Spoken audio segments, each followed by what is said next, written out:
watching Testimony, Profiles in Faith.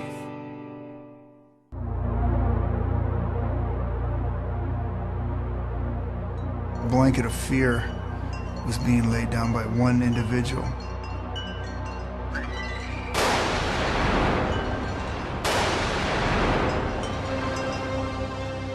Son of Sam was taunting the police. I was just afraid, and all of my friends were afraid. In the big bag city of New York, this is a major thing that's going on. It was so out there, it was so heinous at the time. It affected really the whole metropolitan area. You wouldn't want to be outside, especially at night. When the sun would begin to go down, something would grip me. The Son of Sam is out there. That was just unreal at how one person had that much control. No one knew when he was going to strike. It was just something that was just pure evil. About 10 million people were being just terrorized.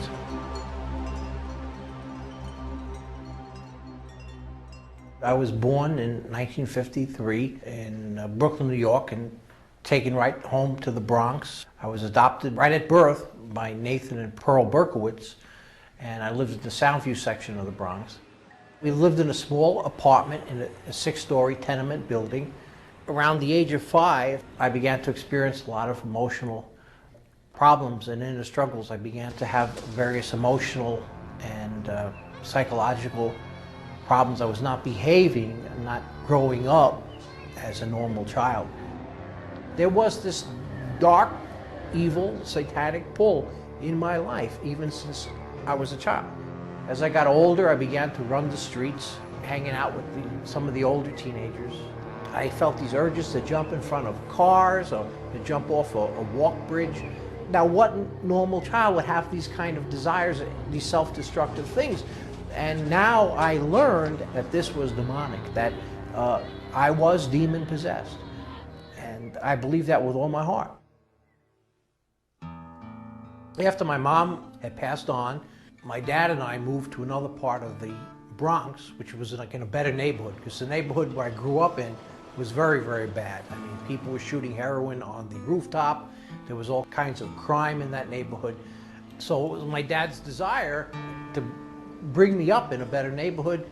It was really good for my dad, but me, you know, I just still didn't fit in, even though I moved to the other neighborhood and met some friends and things. I felt aimless. I felt I had no purpose. I was getting ready to graduate high school in 1971, so I decided to join the Army. I ended up going to Korea, and it turned out to be a big disappointment because it wasn't like what I thought it would be. I got out in '74 and came back to the Bronx, still feeling aimless, you know, just searching for something. I was lonely, and I was 21 years old. I was hoping to maybe find a girlfriend, start a life, get married, just basic stuff, you know? And it just never worked out that way. I met some guys at a party on the block on Barnes Avenue. Well, they seemed like nice people, but they were into some kinky stuff with witchcraft and so forth. So I began to drift into that and hang out in the park with them. And it didn't seem to be anything bad or evil. It all seemed kind of normal. I didn't see any danger in that. One thing led to another, and I found this satanic thing to be pretty interesting, you know. In fact, it was almost like spooky and adventurous. I always felt drawn to that anyways. I said, wow, this is really neat. This is really interesting. So I always wanted something to commit my life to.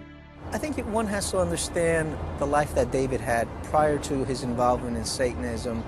Basically, he was a loner, didn't have too many friends, kept to himself, began to dabble in the occult. I began to go a little deeper. I went out and purchased a satanic Bible. I didn't even know there was such a thing, but someone says, you got to get this, you know, this Bible. You know, this will help you. This will give you, you know, the power that you want, the control over life that you want. It's cool. It's okay. You know, there's good stuff in there. I think that there was a spiritual voidedness in his heart, and Satan systematically came into his heart and filled whatever gap David had. It's something that is transitional. It goes from one step to the next. I felt that I was somehow ready to go through like go to another level where I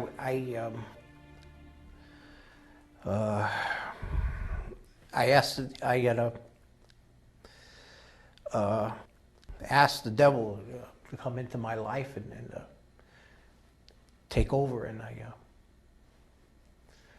I surrendered myself to this being that in my twisted thinking, I thought was somehow going to be my friend or something.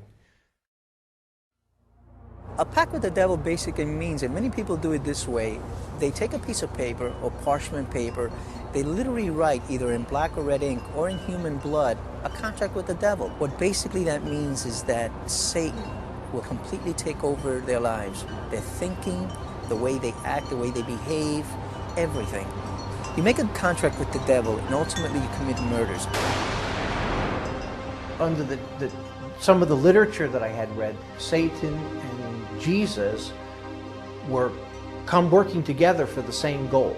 While Satan's job was to destroy, the ultimate aim was to bring about God's kingdom. That in the end, the devil and Jesus will be reunited and become friends. Like they're working on, in other words, on the same team, but with different ways. I remember specifically reading letters that he had sent to the police.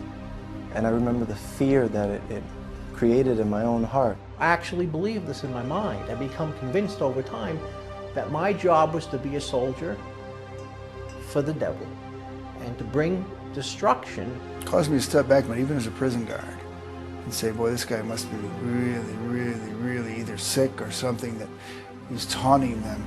Ultimately, that good will become of it, that it will help bring about the apocalypse, the end of the world, so that God could establish his kingdom of peace.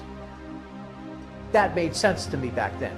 I remember my initial feeling of just a tremendous hatred by all police officers for him, and I myself was very cocky as a police officer and always said, I'll be the one to catch him. Today I could slap myself in the face for believing something so stupid, but actually believe that with all my heart. That the bad things that were being done were actually going to be good. But it was just a trick of the enemy.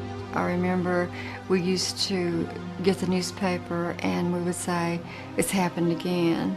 I think the whole nation was mesmerized by this. I know I was in a lot of torment. You know, people can't understand that, they're not in my shoes. But I was a very tormented person. I was not happy. I was not receiving any joy over the things that were happening. Everybody, I think, in the country was kind of wondering, you know, could that thing happen here?